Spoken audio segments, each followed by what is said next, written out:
So, Please. good morning, everyone. Good morning, Prof. Andrew. Thank you for all your presence in here. We are very pleased to have Prof. Andrew to share uh, his experience on, uh, doing research about renewable energies. So today, we will get some informations from Prof. Andrew about this and about the Australian experiences on having these renewable energy practices and how we can adapt it to Indonesian context. So hopefully today's class will have a fruitful discussion among the students and also Prof. Andrew. And then if you want to, because Prof. Andrew, some of our alumni, they continue to master degree after undergraduate. So these are the undergraduate of IR in our department. So they are mostly coming from international class teachings, and homework is in English. Oh, So they can speak English. So hopefully we can get many ideas. Even me, I'm also working on applying a project to Australia government related to the red and white cooperative project that the government of the President Prabowo declared that he'll build the in one village 1 megawatt something the solar power energy. So so you can see this, even though I'm from the international relations department, but my role as an academic is to look at to get as much as possible lesson learned from different countries, and then try to look at what can be done in Indonesia, so that hopefully the student can also learn from you, as prominent lectures in this area, and then perhaps they can also you know get some insight on how they can enhance their career and their expertise in this field. Yeah. So without taking more time is yours, Prof. okay. So I'm going to talk about 100% renewable in Indonesia and Australia and every other country in the world. And I'm going to show that this is what is going to happen, regardless of vested interests and others pushing back. I think this is the most important graph I will show. It is the number of gigawatts of new electricity generation capacity installed around the world for each of the technologies. So you can see that solar PV installed about 550 gigawatts last year, which was 3 times more than everything else put together. Mm.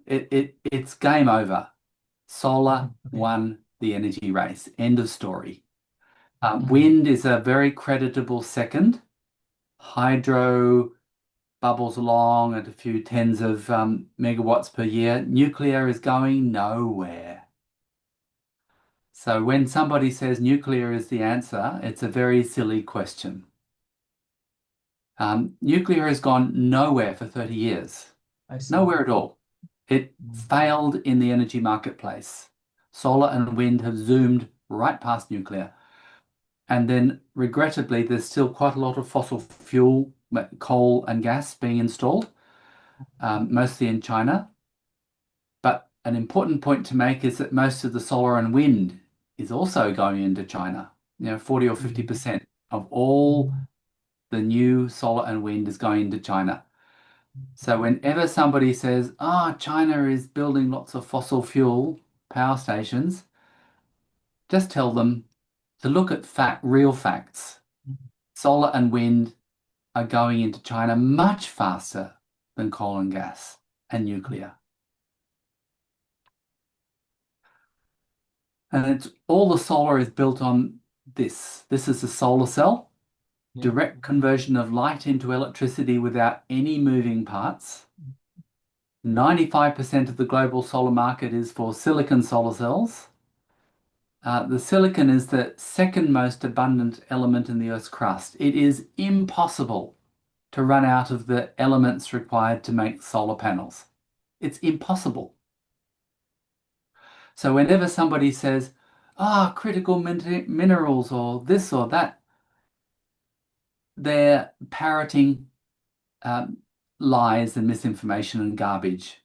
You can't run out of the second most abundant element in the Earth's crust. Number one is oxygen, number two is silicon. And the other materials required for a solar panel are things like iron, oxygen, carbon, sodium, copper, aluminium, and a few others, all of which are amazingly abundant. There will never be any constraint on building solar panels as many as we like. And the silicon solar cell is the most effective way to reduce global warming. So this is what a solar farm looks like. Yeah. And the area of land required for a fully decarbonized, fully electrified, zero fossil fuel economy amounts to 60 to 100 square meters of solar panel per affluent person. So somebody in Australia or the European Union or Australia, that's 60 to 100 square meters. If you have no wind, like Indonesia, it's up around 100 square meters. If you do have good wind, it's 30, 40, 50, 60. So that's the range. And this is a tiny, tiny fraction of the land required to grow the food that you eat. So if you are alive because you're getting enough to eat, then a very small fraction of that land is sufficient to provide all of the solar energy you will ever need. So 3/4 of the global population lives in the sunshine belt. That's plus or minus 35 degrees of latitude. And obviously all of Indonesia is in the sunshine belt. And all of Africa, the Middle East, all of India, Australia, large part of China, most of the populated areas of Central and South America, and a good part of the United States. And for these people, there is basically unlimited solar availability. Importantly, the sun does not change much from day to day, season to season. There are no cold winters in the Sun Belt. So solar capacity is growing and growing and growing. This shows the total generation capacity around the world for the years 2018 through 2025 this year. So solar generation capacity passed nuclear in 2017 and passed wind in 2022, hydro in 2023, gas in 2024, coal this year. Solar won the global energy race. And solar is unconstrained by anything. It's the cheapest energy in history with the lowest environmental impact, the lowest amount of mining, the highest resilience, the highest robustness. And if you are at all worried about war or trade war or pandemic, invest in solar, because then you get extreme energy resilience. Your panels will last 20, 30, 40, 50 years, and there are tens of millions of them. And so if you're worried about Russia invading your country, invest in solar, because it's very difficult to knock out a solar-dominated energy system compared with knocking out a few coal or nuclear or gas power stations. Why do I focus on electricity? Because basically everything is getting electrified. Land transport is going to electric vehicles. Indonesia will never have a large number of internal combustion cars. Never. It will skip the ICE era and go directly to electric vehicles. By the time Indonesia is affluent and every family owns a car, it will be electric. It's quite different from Australia, where we went through an internal combustion engine era and are now slowly catching up with the electric vehicles. And if you want to see the future of developing countries, look for China. It appears that this year, half of new vehicle sales in China will be electric. Half. And that means that next year it'll be 60%, and the year after it'll be 70%, and the year after it'll be 80%. This is Indonesia's trajectory. This is ASEAN's trajectory. Directly to solar cars. And you can run your factories on solar. You don't need gas for heat. You use solar for heat. So you don't need to import gas. You don't need to build gas power stations. Just go directly to solar. Solar won the energy race because it's the cheapest energy in history. The runner-up is wind. So wind can be on land or at sea. It's cheap. It's reliable. And again, if you're worried about Russia or some other country invading, or you're worried about trade wars and pandemics, invest in wind, because you have vast numbers of wind turbines. It's very hard to knock out every single wind turbine. You know, if you've got 10,000 wind turbines compared with 10 coal power stations, it's obviously much more difficult for an adversary to knock out your energy system. So wind is up above 1,000 gigawatts now. And importantly, the red area in this map is better for wind. It's important to realize that the regions towards the poles, which don't have such good winter sunshine, do have great wind potential. So all of Europe, Northeast United States and Canada, Japan, Northeast China, these have great wind potential. And some regions have great sun and wind. Look at Northern Africa or Central Asia or Central America. So everyone's got wind or solar or both. Nobody needs to build coal or nuclear or gas power stations. What a waste of money. So solar and wind are the only realistic low emission technologies. I list here all of the potential technologies with low carbon emissions. So coal and gas are not listed here. And the middle column shows the gigawatts per year. And you can see that last year, 700 gigawatts of new solar and wind was constructed, and that's doubling every 4 years. Could everybody mute themselves, please? Yeah. Everybody mute. Yeah.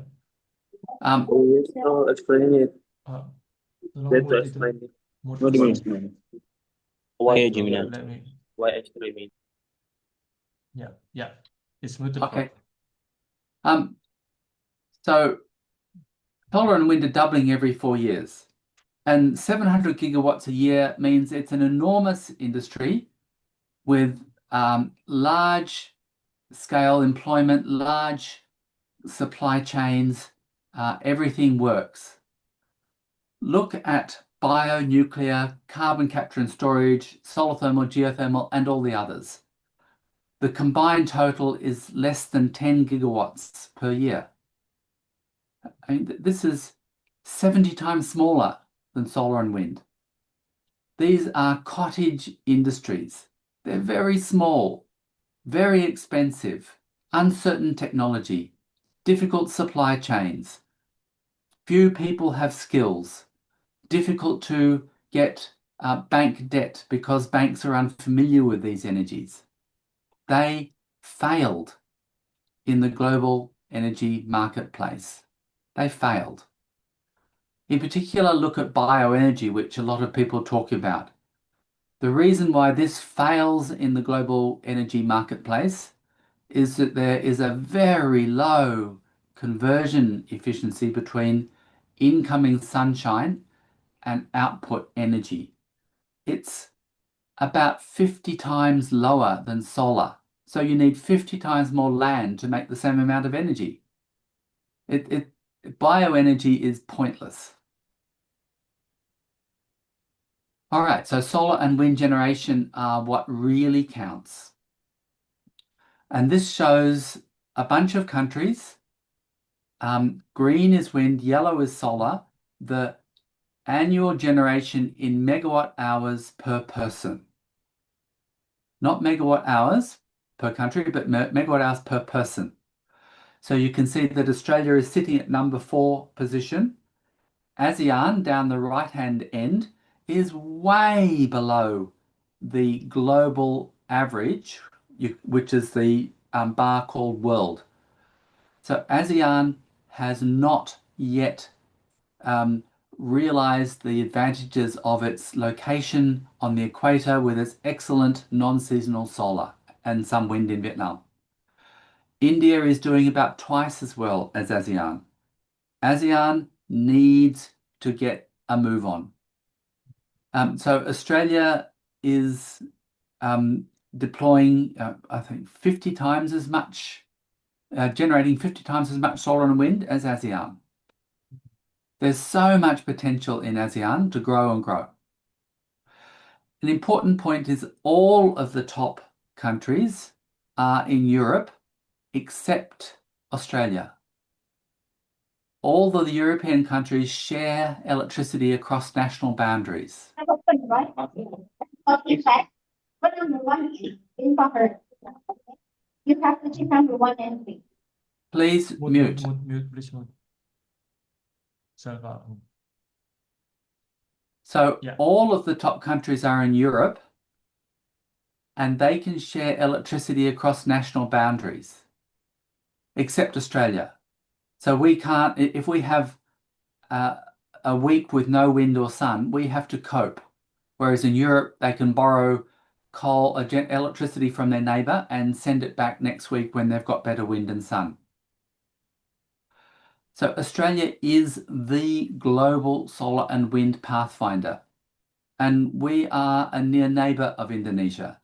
Indonesia can learn from the mistakes Australia made, can learn from the good things that Australia did, and move much more quickly than Australia to rapidly reach large amounts of solar and wind. So this is global electricity production from 2020 through 2031 for solar, wind, nuclear, hydro, gas, and coal.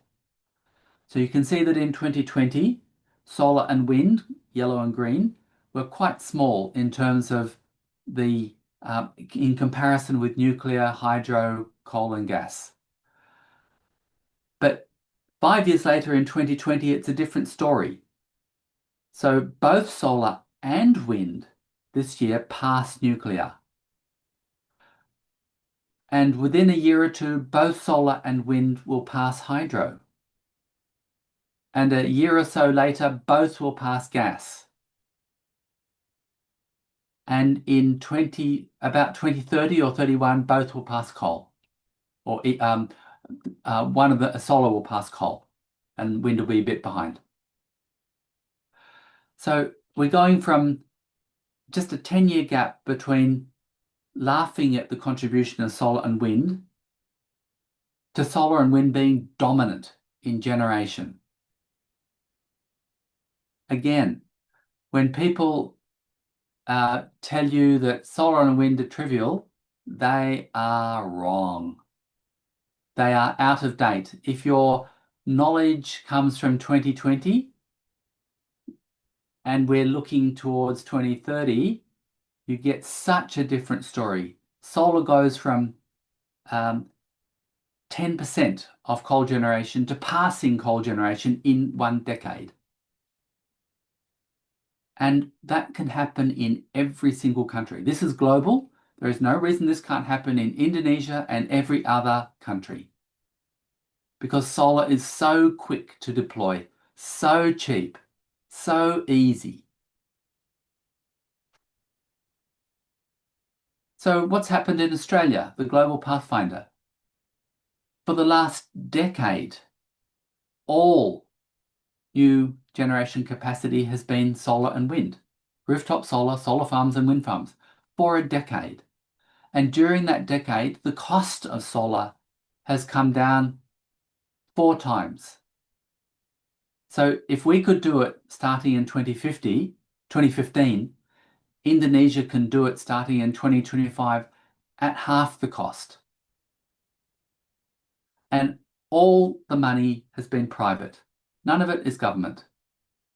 So this is a major impediment in Indonesia and most other ASEAN countries. The lack of price discovery in an open electricity market. There were many people who in Indonesia and other countries who believe that solar and wind are cheapest, but because it's a single buyer market, a monopoly market, they can't demonstrate this. Whereas in Australia, because we have an open market, we are able to, and anyone who thinks that they can undercut the price of existing electricity is free to install rooftop solar, install solar farms and wind farms. And they do. All private money, private risk, and they demonstrate that it is the cheapest. And this is what is killing coal and gas in Australia. Just private investment that shows from price discovery that solar and wind are the cheapest ways to make electricity. This is the reason why ASEAN is so far behind Australia. A monopolistic single buyer market. The effect they are having that poison from the energy.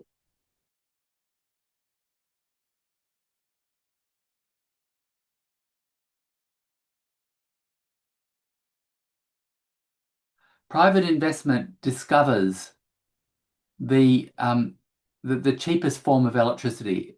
And you have to do that because it's your own money that you're putting on the line, and that's solar and wind. So this is what is happening in Australia from 2017 through 2030. The blue bar is hydro in terms of generation share in our national electricity market. Black is fossil fuel, coal and gas, and green is solar and wind. So in 2017, and this is only 8 years ago, 85% of generation was coal and gas. Today, it's about 56%. In 2030, 5 years hence, it will be 18%. Hydro has not changed because we're not building any more hydroelectric systems on rivers. But solar and wind are rising and rising and rising. They were 9% in 2017. They'll be 75% in 2030, 5 years hence. Indonesia and other ASEAN countries can move over 10 years from almost nothing to almost everything from solar and wind. It's just a matter of opening the market and letting private investors make private decisions with private money and private risk. The government does not need to find the money to build the solar farms, the wind farms, and the rooftop solar. Let private people do it. Use government money for other things. So in Australia, we have one state that will reach, on average, 100% solar and wind in 2027. This is South Australia. So what we have here is 28 days worth of averaged data from midnight to midnight in September, just 2 months ago.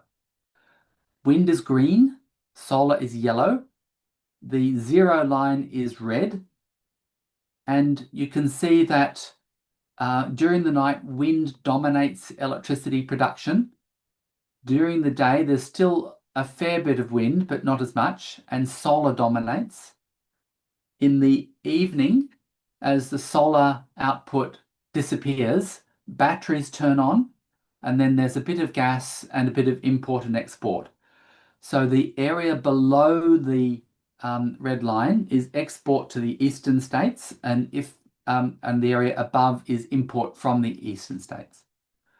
So you can see that solar and wind are now dominant in South Australia, and every year they become more dominant. Anybody who tells you that solar and wind will lead your grid to collapse doesn't know what they're talking about. They are ignorant. Put them on an aeroplane to Australia and we will explain to them with real examples that this is untrue.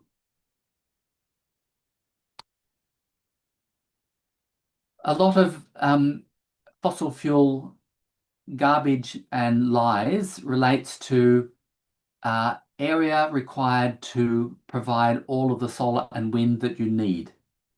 So in Australia, which is an affluent country, when we have completely decarbonised, there is no oil, gas or coal anywhere in the economy, not in electricity, not in transport, not in heavy industry, not in aviation, not anywhere.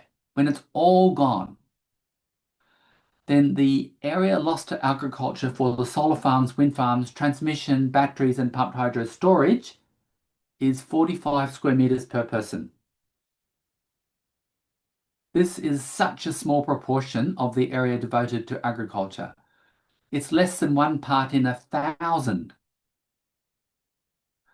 You do not need to choose between eating and having solar electricity. You can have both.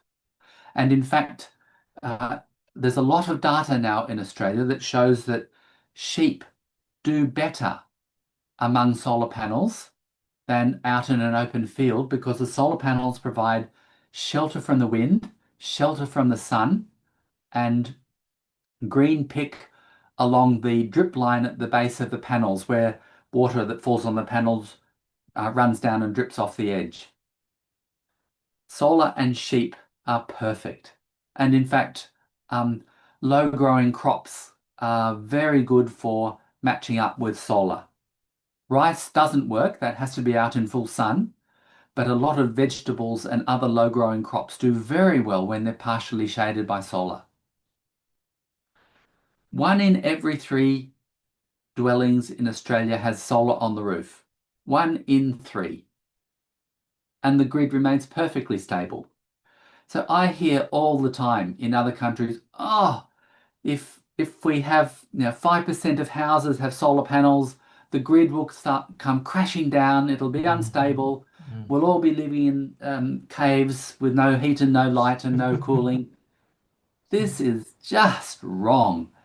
Again, if you hear this, put that person on a plane, send them. You don't even need to land in Australia.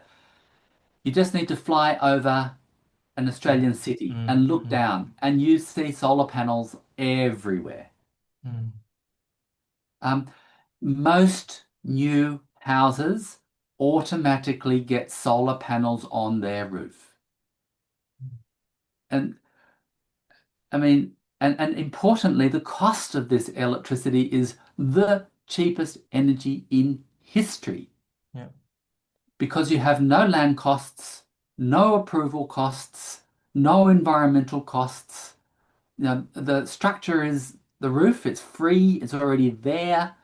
The technology for putting panels on the roof is so well worked out. Australia puts about 4 gigawatts, 400,000 new systems on roofs every year. We've got tens of thousands of people who know how to do this very, very well. And if you want solar panel on your roof, you go to the internet, you select a company, which takes 5 or 10 minutes. You fill out a form, which takes 5 minutes. You put in your credit card details. A week later, a truck will arrive in your street. The panels will be dropped onto your roof. The electrics will be connected up. The next day, an inspector will come out and make sure that the electrical components are correct. And the next day, the system is switched on. All done for around about $1,800 per kilowatt. And that translates to 3 US cents per kilowatt hour. This is just ludicrously cheap, completely unsubsidized.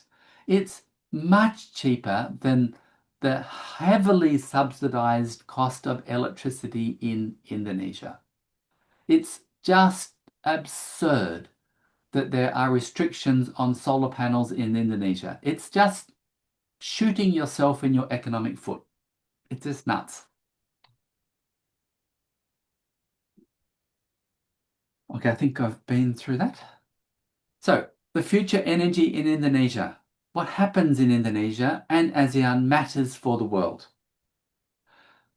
Indonesia is a developing country with very low electricity consumption per person. Fortunately, 99% of Indonesians are now connected to the grid. But the amount of electricity per person is only 1.5 megawatt hours per person. However, Australia and Singapore, your two of your three near neighbours, are at 10 megawatt hours per person per year. So Indonesia has a long way to go, but fortunately, all of that growth can be solar. You do not need to go through a fossil fuel era. You can go directly from not much electricity per person to a lot of solar per person and a bit of wind. In 2050, Indonesia will be the 6th largest population after China, India, USA, Nigeria, and Pakistan. Its electricity consumption, if it does well economically, will be 10 to 20 megawatt hours per person per year. And about a third of that would be solar on rooftops, and 2/3 would be in solar farms.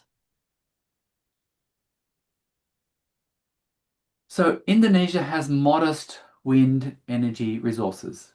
In this graph, redder is better. Vietnam has great wind, Philippines has good wind, but you can see that there's a little bit of wind in South Sulawesi, perhaps a little bit of offshore wind from Java, but it's really not very good. But solar is great. So this is the solar potential. Redder is better. You can see that Australia and Central Asia have excellent solar, but almost nobody lives there. Where people live in Australia is in the southeast, and the southeast of Australia has winter, where the solar availability is half of summer, whereas ASEAN and Indonesia in particular have no winter. The worst month on average is 90% of the average. It's considerably less seasonal than Australia. And so although the solar intensity is not as good because there's a lot of cloud, the fact is you do not need seasonal storage because you don't have seasons.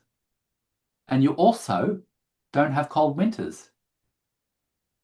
So you do not need, you have no heating load for domestic dwellings.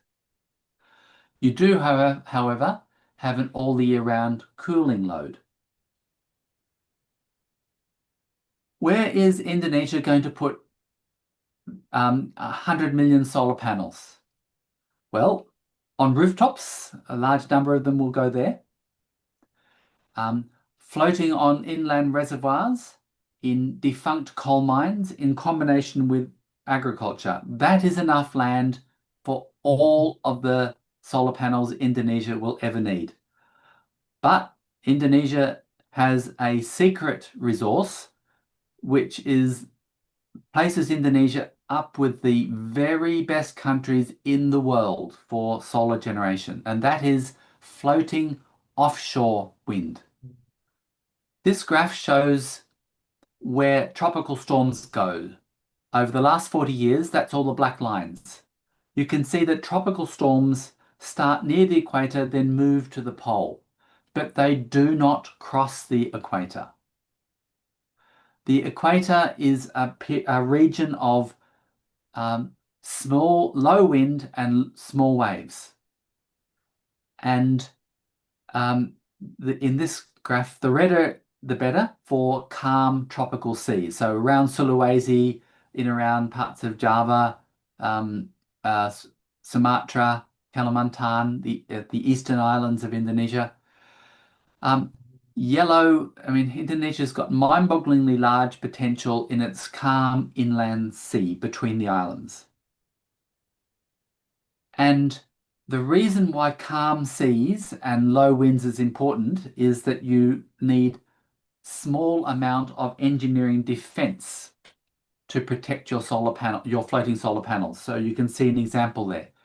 Whereas if you try and install floating solar in the Philippines or Korea or Japan, then every now and then you get a typhoon which just destroys the solar panels, unless you have expensive engineering defense. Indonesia doesn't need that. And in fact, for regions that have never see waves larger than 6 meters or winds stronger than 15 meters per second, Indonesia has the potential for 600 terawatts of offshore floating solar, which is 2,000 times its current consumption and is much larger than all of the electricity production in the whole world put together when the whole world is affluent and fully decarbonized. So Indonesia could become a major exporting nation for solar without cutting down a single tree. So how do you balance high levels of solar and wind? A key point is to spread the solar panels and the wind turbines everywhere. That hugely reduces storage by smoothing out local weather. You want rooftop solar, solar farms, wind farms scattered right through your country. And it also confers resilience if somebody attacks you, which after the Russian invasion of Ukraine, many governments are now thinking about. You can have storage, that's pumped hydro and batteries, which I'll talk about in a minute. You can have demand management, and while you're getting rid of the coal and gas, you also have the possibility of using coal as a load following technology. So what you see here is a typical day in Australia. The green and yellow are wind and solar farms. Blue is hydro, and you can see that black and brown, which are coal, are ranging in output from 9 gigawatts up to 15 gigawatts over the course of a day. And they do this every single day. So when somebody in Indonesia or ASEAN countries says, oh, coal must run at a constant output every hour, put them on a plane to Australia and we'll sort them out. It's untrue. And in fact, the largest balancing in Australia at the moment is coal going from high output to low output every single day, and then back again for the evening peak period. Of course, as your coal disappears under commercial competitive pressure from solar and wind, that becomes less and less possible, and then you have to move to storage. About 95% of all energy storage around the world is pumped hydro. And this is an example from Australia. During sunny and windy days, water is pumped uphill to the upper reservoir. And then when you need to recover that stored energy, the water comes back down through the turbines to recover the stored energy. And the same water goes up and down the hill for 100 years. But we don't want to dam more rivers. And off-river pumped hydro is the way of the future for hydro energy storage. This is an example from Italy, an upper reservoir, a lower reservoir connected with a tunnel containing a pump turbine. The same water goes up and down that hill for 150 years. Just up, down. No river required. No dams on rivers. So my team at the Australian National University searched the whole world at high resolution, 30-meter resolution, and we found 0.8 million sites corresponding to 86 million gigawatt hours of storage. For context, this is the same as 2 million electric vehicle batteries. And it's about 200 times more energy storage than 10 billion affluent, fully decarbonized, fully electrified people would ever need. So the world has vast amounts of very low cost, very low impact energy storage in the form of pumped hydro. And nearly everybody's got it. You can see that there's only a few populated places that don't have it, and they are primarily in Northern Europe. But everyone else has got it. And look at Indonesia and ASEAN and China and India. It's just unlimited. So if you go to any one of those 820,000 sites, you can zoom, pan, rotate, and tilt, and you'll see something like this. So this is an example from about 50 kilometers away from where I live. You can see the hypothetical dam wall in the bottom, and there's another small dam wall on the upper reservoir. The two are connected by a tunnel, and there's no, the river that's dammed here is not a real river, it's just a very small creek. And the same water goes up and down the hill for 150 years. There's vastly less mining required than for an equivalent battery, because you just dig a little bit of rock out of the bed of the reservoir to make the dam walls. There's no mining. The amount of water you need is vastly smaller than you need for an equivalent battery, because mining and refining battery metals takes a lot of energy. And for this particular size, Australia would need about 2 to support complete decarbonisation of its entire economy. So we're talking about very small areas of land. Pumped hydro and batteries work very well together because pumped hydro is incredibly cheap for energy storage, moderately cheap for storage power, whereas batteries are the opposite. And if you have a hybrid with batteries taking care of short-term storage for a few hours and pumped hydro storing energy for overnight or a day or a week, then you get the best of both. So Indonesia has an enormous pumped hydro potential. It's right up there with the very best countries in the world because great pumped hydro sits right near where most of the Indonesian population lives. Look at Sulawesi, Kalimantan, Java and Sumatra, Bali. That's where 85 or 90% of the population lives. There's just unlimited pumped hydro. And in the east of Indonesia, the pumped hydro is even better, although very few people live there. And it's just incredibly good pumped hydro available everywhere in ASEAN. So this is an example from Lake Toba. You can zoom in. You can see that there are many, many good sites in the vicinity of Lake Toba. The cutout shows an example of one of those sites. You would build a dam wall around a reservoir on the hills near Lake Toba and then simply connect that to Lake Toba itself. So water from Lake Toba is pumped uphill during the day, and during the night that water goes back down to Lake Toba to recover the stored energy. Indonesia is embarrassingly good for pumped hydro. This is another example in southern Sumatra. This is 5,000 gigawatt hours. That's a lot of energy. Indonesia would need 3 of these systems when it is fully affluent, same as Australia in per capita energy consumption, and fully decarbonised. So no fossil fuels in the Indonesian economy at all. And you need 3 systems like this to provide all the storage you would ever need. And the total flooded area of this particular system is 50 square kilometers. So the flooded area works out to be half a square meter per Indonesian. Half a square meter per person. That's much smaller than your bed. Mm.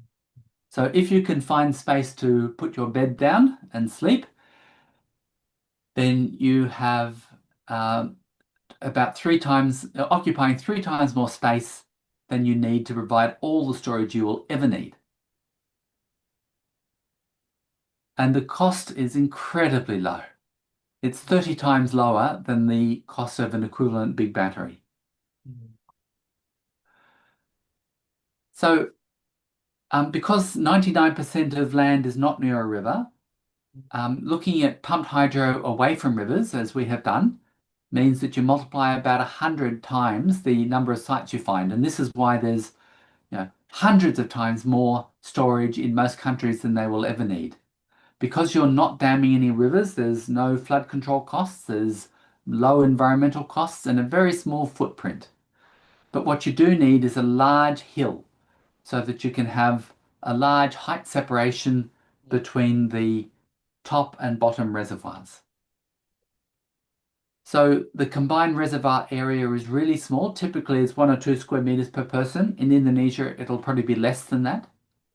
The water requirement is absolutely trivial. It's a few litres per person per day for the initial infill and to replace any evaporation. And again, because Indonesia has small evaporation, it'll be around about a litre per person per day. And that is about the same amount of water that you use in 2 seconds of a shower. 10 seconds of a shower. So it's just tiny, tiny, tiny amount of water. And it's 10 times less than the amount of water used in an equivalent coal plant because there's no cooling towers. So here we have solar. It's the fastest energy change in history, and it has so many nice features. Unlimited raw materials, impossible to run out of the raw materials. Zero greenhouse emissions. Unlimited space for the solar panels in every country, apart perhaps from Singapore or Bangladesh or Vatican City. I mean, only in a few very special countries is there a limit on space for solar panels, and they need to talk to their neighbours. But they already import energy, so Singapore will simply have to import solar from Indonesia instead of importing gas from Australia. There's no radioactivity, no oil spills. No one will ever invade your country to get access to your solar energy because they've got their own.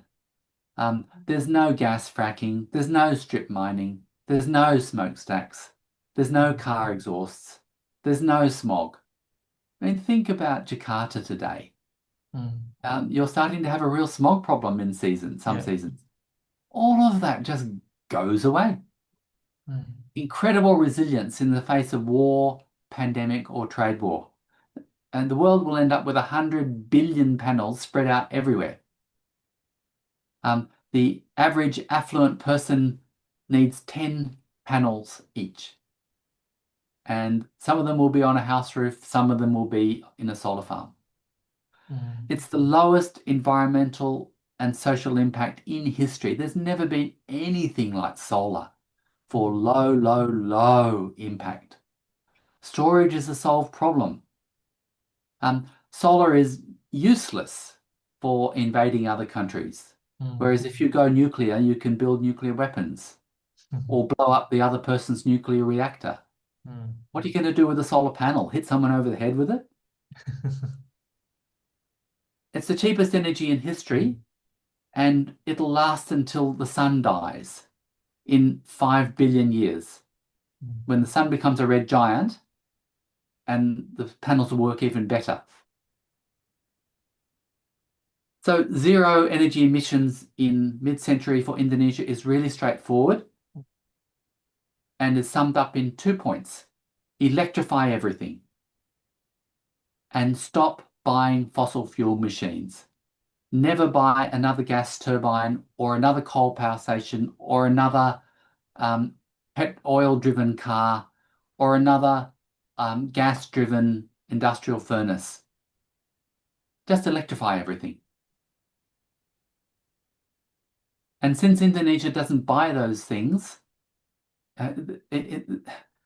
solar in Indonesia and pumped hydro in Indonesia means high local content.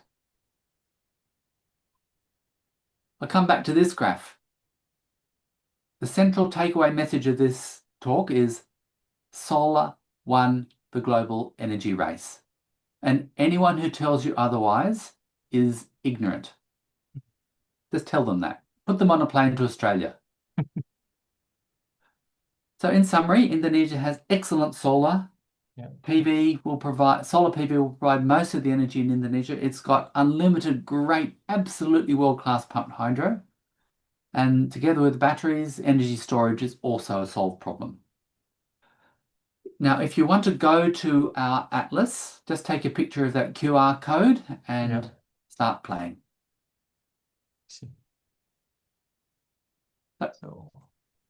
So thank you so much, Prof, for very interesting lectures related to this renewable energies. So it is really give us perspectives about what is the potential of this solar system into the Indonesians. New change. Although that, of course, Indonesia, Prof, although the president has introduced the policies to establish the one village, 1 megawatt of solar panel system, but, it is a good idea. And let's see the progress. But at least here we create more awareness, more and more to the young people, right?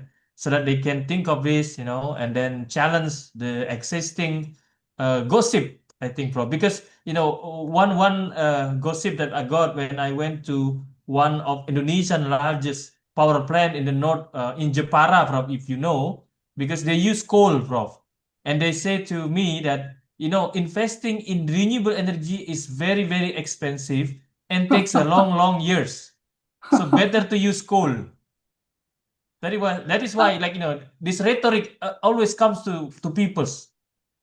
Yeah, I mean, this is just ignorant or lying or both. I mean, you have to be willfully ignorant to think that. A glance at what's happening around the world. Solar is being installed, let me just work it out, 40 times faster than coal. It's game over. You have to be ignorant to think that. And most of that solar is driven by market, which tells you that solar's cheaper. I mean, a megawatt. Australia installs a megawatt every 10 minutes. I see. Every 10 minutes. So when the president is talking about a megawatt, I mean, 10 minutes later, there's another megawatt in Australia. And Australia is, China, it's probably every minute. I mean, a megawatt is a toy. It's invisible. So that's an issue that often they spread from about the cost and benefit. So when we talk about this, then So I can just see a few comments in the chat about that. The notion that establishing a solar panel system is not easy is just bullshit. That's a technical term. It's bullshit.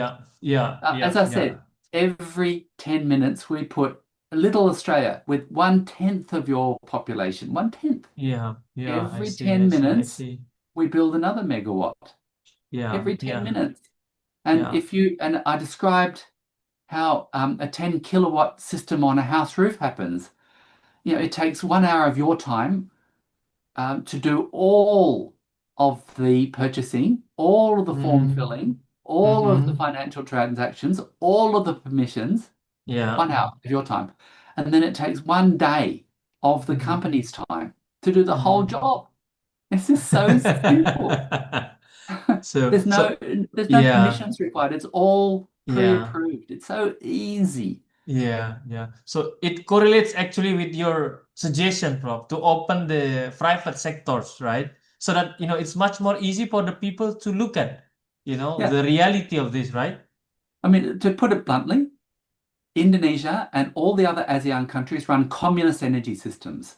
And we all know how successful communism was in economic terms. It was a Yes. dismal failure.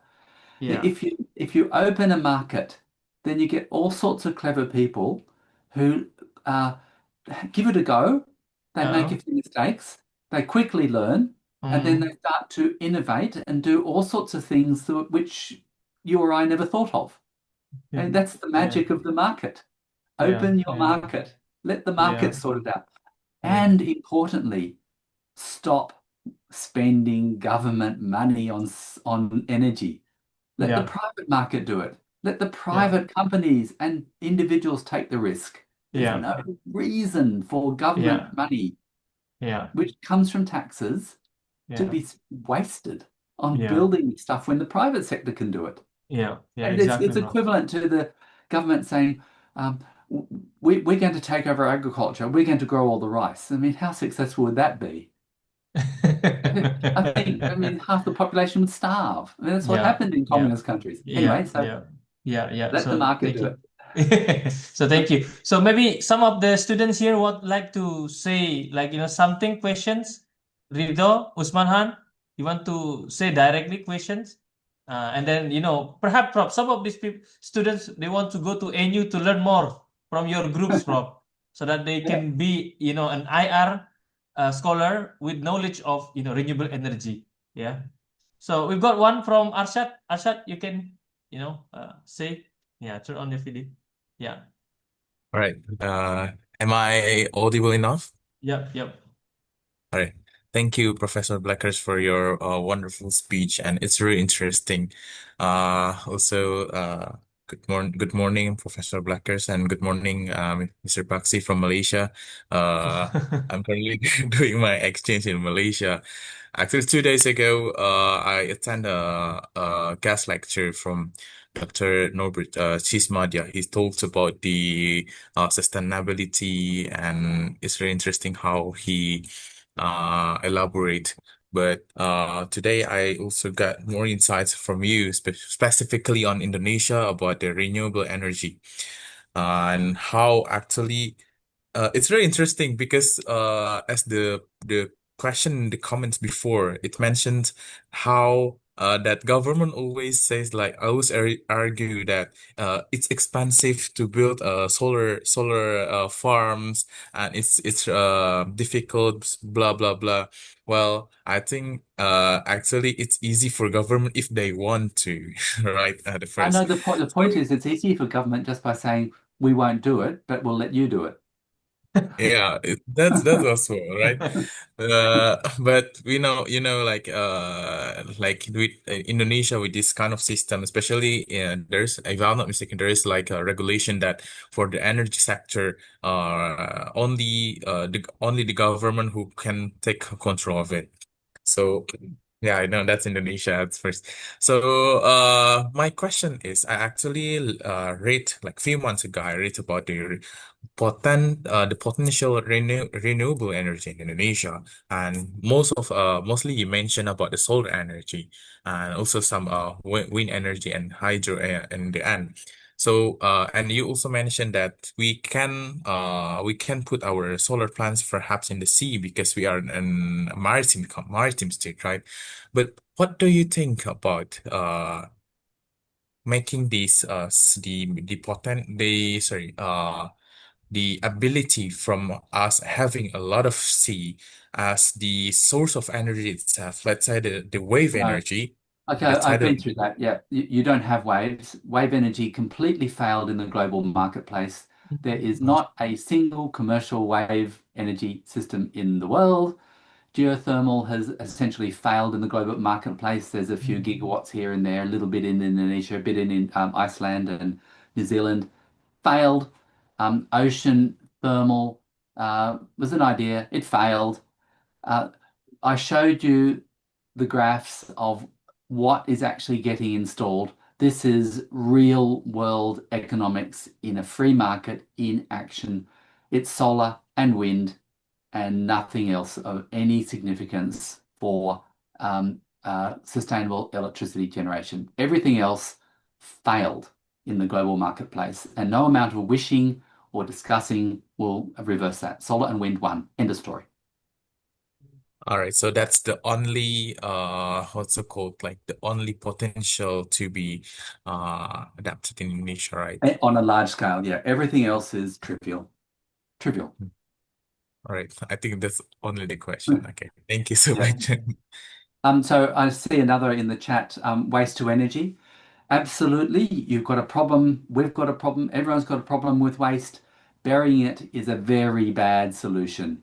It's much, much better to incinerate it. You do get some energy back with very low pollution, provided you build a very good incinerator. In fact, I was looking at a site in the middle of the Danish capital, Copenhagen, where there's an incinerator in the city and there's an artificial ski slope down the roof of the incinerator. Just look up Denmark incinerator ski slope and you'll see some pictures. So waste to energy is a very good idea. It's a small amount of energy, but you solve a big problem, which is waste. Looking at another question, Indonesia has so little electricity generation, despite its big population, that it's not very important at the global greenhouse emissions point of view. What does matter is that Indonesia is a big population with rapidly growing energy demand. Starting out at 1.5 megawatt hours per person per year, compared with 10 in Australia and Singapore. But Indonesia will grow rapidly in affluence, will grow rapidly in energy consumption per person, and it's important that that new energy be solar.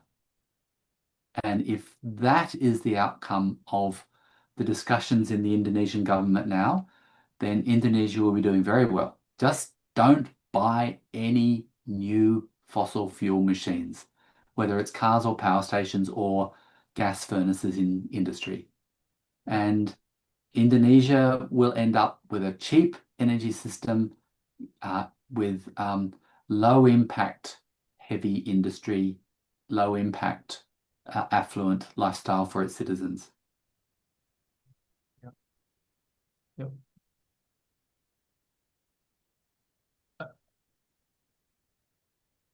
So there are some comments. Have you read all of them, Prof? Yes, so Australia is a top exporter of fossil fuels, just like Indonesia. And in Australia, there are bitter political discussions, just like in Indonesia. I think it is disgraceful, disgusting that Australia is decarbonising within the country, but exporting fossil fuel, coal and gas to other countries. This is the drug pushers argument, that we will prevent drug use in our country, but we'll import heroin and any cocaine and anything else to anyone who wants to buy it. And this is just disgusting. And deeply undermines Australia as a credible authority on greenhouse gas emission reduction.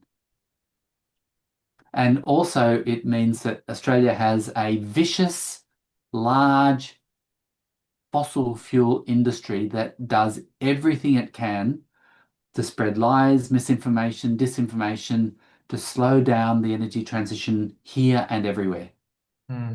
Just like in Indonesia. Your politics is similar. The reason why Australia has so much solar and wind is an accident of history. 30 years ago, we moved away from government-owned electricity production to private electricity production. So we have an open electricity market that anybody can join on to. And that meant that price discovery was possible. That led to rapid growth of solar and wind deployment. And this is the reason why Australia is far ahead of most other countries. Just an accident of history, we had price discovery and most countries didn't. There is one student raised his hand. Rido, you want to say something? Okay, maybe I have a question. So, thank you, Professor, for presentation. I found it particularly interesting when you mentioned that the idea of solar being exclusive is misleading, as the data clearly shows its growing inclusivity and scalability. However, in developing countries like Indonesia, the challenge is not only technological but also social, where regional disparities and uneven access to clean energy remain significant. I actually wrote an article titled From Energy Security to Energy Justice, exploring how the focus of energy policy should move beyond ensuring supply to promoting fairness and inclusivity. So, in your view, how can countries like Indonesia contextualize Australia's renewable energy experience to ensure that the transition is both effective and socially just? Oh, well, the answer is very simple. Solar. I mean, 1 in 3 houses in Australia has solar on the roof. There's no reason that every remote village in Indonesia, every energy poor region that either has no electricity or a small amount of electricity from some diesel power station 100 kilometers away, they should just go solar. Solar is by far the most democratic form of energy ever invented. The panels are so cheap. You can now buy fully functioning 30-year lifetime solar panels for the same price as window glass or plywood. If you can afford to build a house, you can afford to buy solar panels and put it on the roof of the house. There's never been anything like solar for energy justice. It is the most important development in energy justice in history, by far.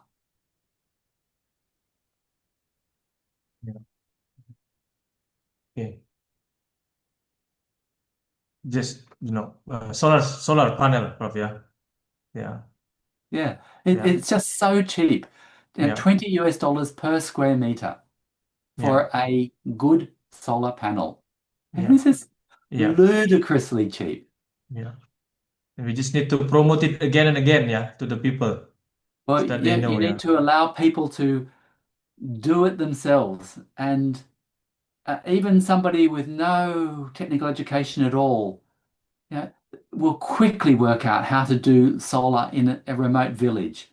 One person brings in a few solar panels, puts them on the roof, runs a wire down to a little battery that runs light in the evening so that their children can study in the evening. They make a few mistakes. The next person does it and makes fewer mistakes. Pretty soon you have 5 people in the village who really do know how to do this. They go and talk to people in another village. Pretty soon a whole province knows how to do this. And all this is in the space of a year. It's just so quick and simple if it's allowed to happen.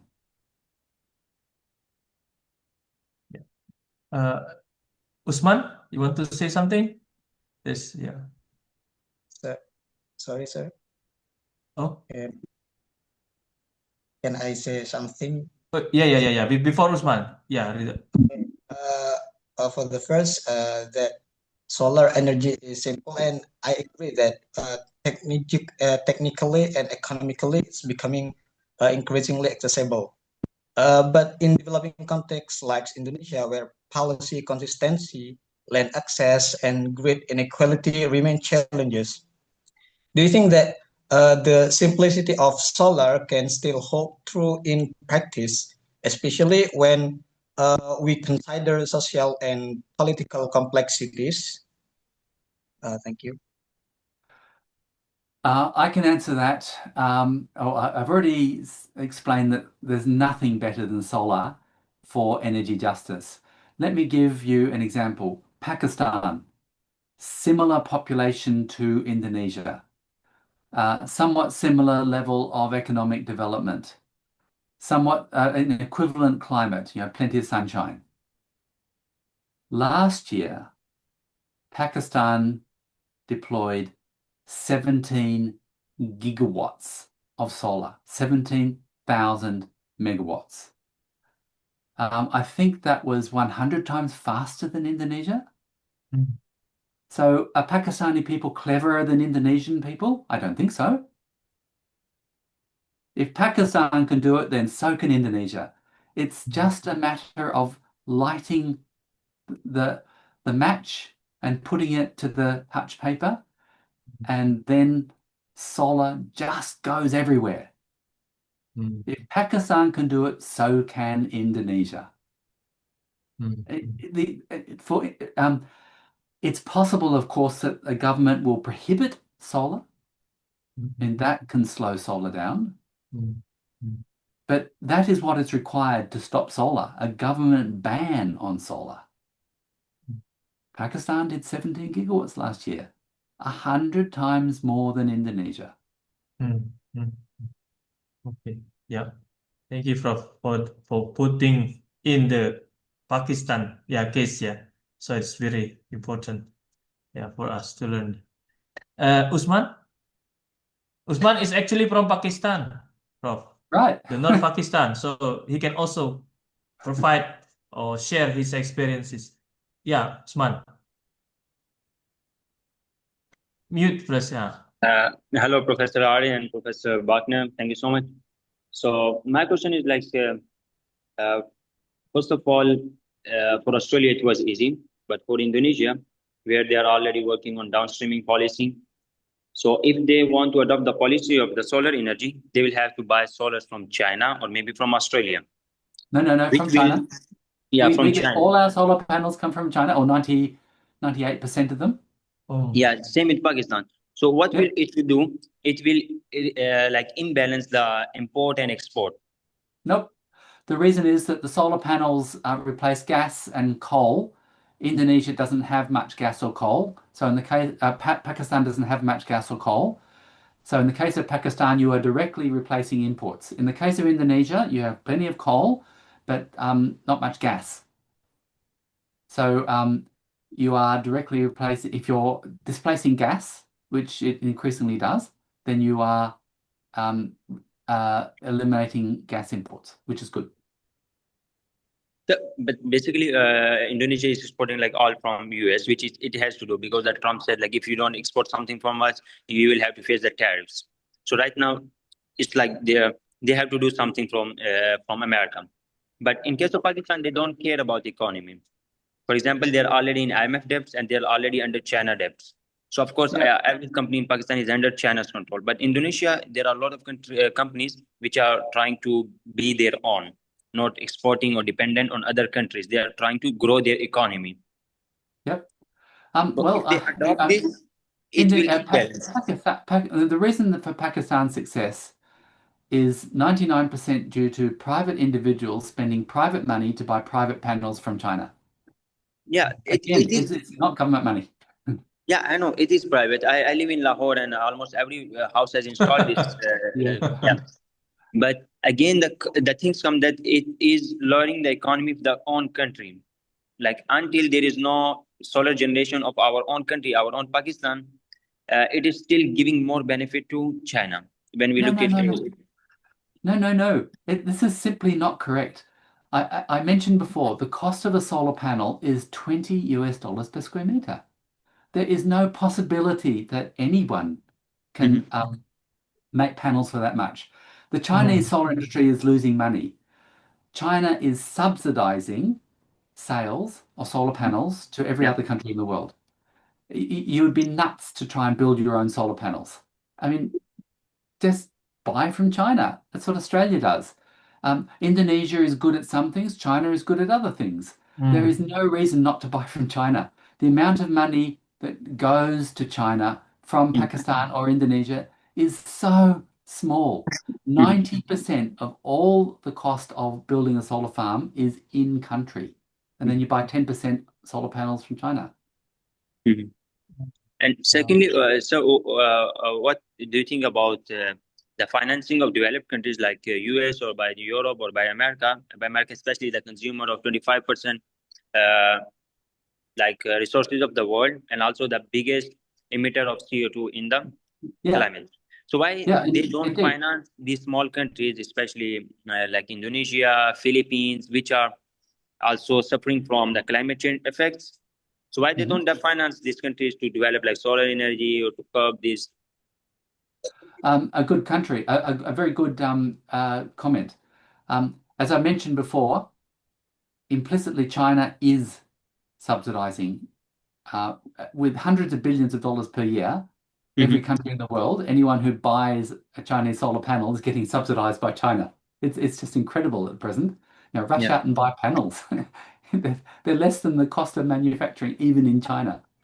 And I fully agree with you that it is disgusting that the developed world is caused most of the problem and is walking away from the problem. Disgusting. I would, it's a little nuanced. China is by far the world's largest greenhouse gas emitter, and a lot of people point the finger at China because, for the last 5 or 10 years, it has been number one. What counts, of course, is a per capita emissions. That's the first point. And the second is that China is developing the solar industry, the wind turbine industry, the electric vehicle industry, and the battery industry very quickly. And this is basically a gift to the world of an electrified world, while the United States is going in precisely the opposite direction, trying to go back towards a petro-state world. But the United States will fail because basic economics applies even in Trump's America. Solar and wind are cheaper than coal and gas. So you can, a determined government effort can slow the energy transition, but it can't stop it. Yeah, thank you so much, sir. Thank you. So it's very, very clear, Prof. Now, after your lecture. Yeah, are there more questions from another students? Otherwise, those who haven't, because some of them they got class, Prof. They join like after 10 minutes, 30 minutes. So I've recorded this lecture so that more lecture or more students, more lectures can also listen. Your point, Prof. To spread, the ideas about this. So as a challenge of the gossip about cost and benefit on having this renewable energies.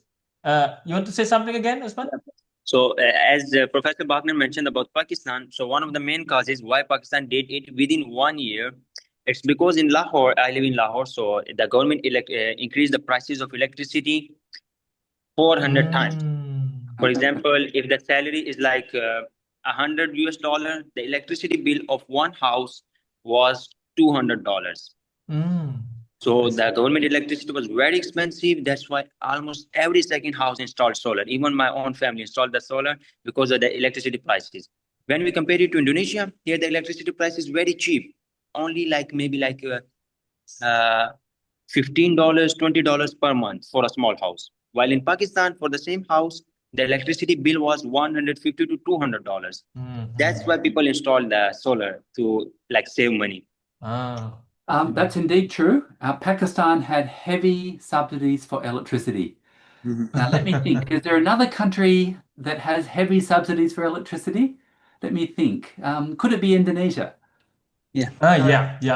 One day, the Indonesian government will get tired of subsidizing electricity. And then the price will double or triple, just like Pakistan. But the point about the availability of solar panels is that the cost of energy in your house will not double or triple because you'll go out and buy solar panels. So if you remove the subsidy, then remove the restrictions on installing solar panels, and you'll still have affordable energy. As I mentioned, the cost of generating electricity from my house roof is 3 cents per kilowatt hour for everything. This is incredibly cheap. Yeah.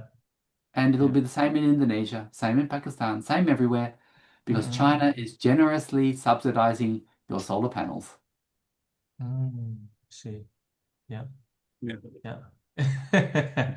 So we have one already gathered, Prof, to spread the idea, the positive thing about solar panel in Indonesia. Usman will be one of them. Yeah.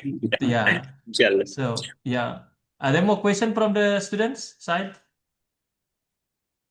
Usman, you okay? I think Yeah. I would like to give some comments to Usman. What become the worries that like the China, like like since the U.S. China trade war, like there are a lot of narratives that become the worries. Once we import something from China, we can get a debt trap. Actually, I still have this kind of thinking until maybe 2 weeks ago I talked with a Chinese student here, and they're even surprised why would our country do such things. So actually China's mindset is just like we just want to do the trades. We don't want to make a debt or something. Well, maybe like actually, even if so, yeah, it's about the country, your country itself, who buy something from China. If you have a debt, you need to pay it as soon as possible. So it's not about how China will do as the consequence, like a debt trap or something. It's just how your country will manage your transaction with China itself, something like that. So I think we don't need to have such a worry. I mean, like if we do so, actually, if we have that kind of mindset, we can also have that mindset to the US. I mean, for example, we have a debt trap with the US since a long time before the China actually, dominate the global market. So yeah, I think don't no need to be worried. Yeah. No, and importantly, if you import gas, then you've got to do the same tomorrow and the day after and the day after and the day after forever. If you import Chinese solar panels, and suppose you import today and they turn off exports tomorrow, well, your solar panel's still working in 30 or 40 years. You've got 30 or 40 years to build a solar panel factory to replace what you were buying from China.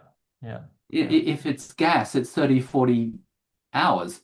You've got to get a new supply of gas. Yeah. It's just different. Yeah. Exactly. Don't be afraid of buying from China. I mean, in Australia, there's lots and lots of anti-China rhetoric. They're going back to for decades, 100 years. Just get over it. So again, thank you so much for your very insightful lectures. I think that the student have really enjoyed today's classes, today's lectures.